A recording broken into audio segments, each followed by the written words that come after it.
I avui visitarem el nord de Sant Feliu. Voltarem pels barris de la Salut, de Can Calders i les Grases. Som-hi! El barri de la Salut inicialment estava constituït pel carrer Lluís G. Rius i el carrer Sagrament. Ens trobem al carrer Lluís G. Rius, on de fet hi ha una de les primeres cases d'aquí, del barri de la Salut. A més, aquí, documents de l'historiador Gelabert destaquen que aquí durant la Guerra Civil hi va haver un refugi antiaeri.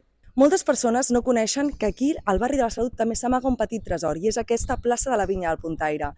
Aquesta plaça només està oberta fins les 9 de la nit i dona nom a com popularment havia sigut conegut també el barri de la Salut. Ens trobem davant del mural inaugurat el 2017 amb la reformulació de la plaça de la Salut. Aquest mural va estar fet de la mà de l'artista valencià Steve, conegut també com a Banksy espanyol. Aquest mural, si us hi fixeu, representa el moviment veïnal d'aquí, del barri de la Salut. Ens trobem al carrer Riera de la Salut, per on avui en dia encara passa la Riera. A més, aquesta Riera és la que separa els barris de Can Calders del barri de la Salut. Una de les peculiaritats del barri de Can Calders és aquesta petita placeta sense nom que es troba al final del carrer Santa Creu. Aquests 3 pins diuen les veus que provenen del clos de Can Nadal i que simbolitzen que aquí al costat hi ha un home musulmà enterrat durant la Guerra Civil perquè el cementiri no hi tenia lloc.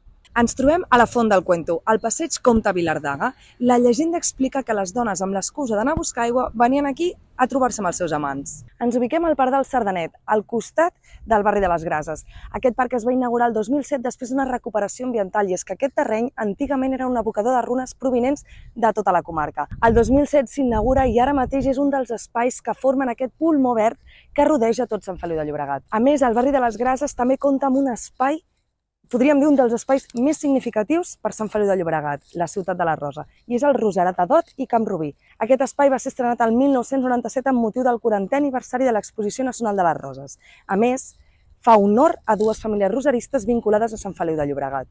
Aquest espai de 17.000 metres quadrats compta amb 20.000 rosers i més de 400 varietats de roses.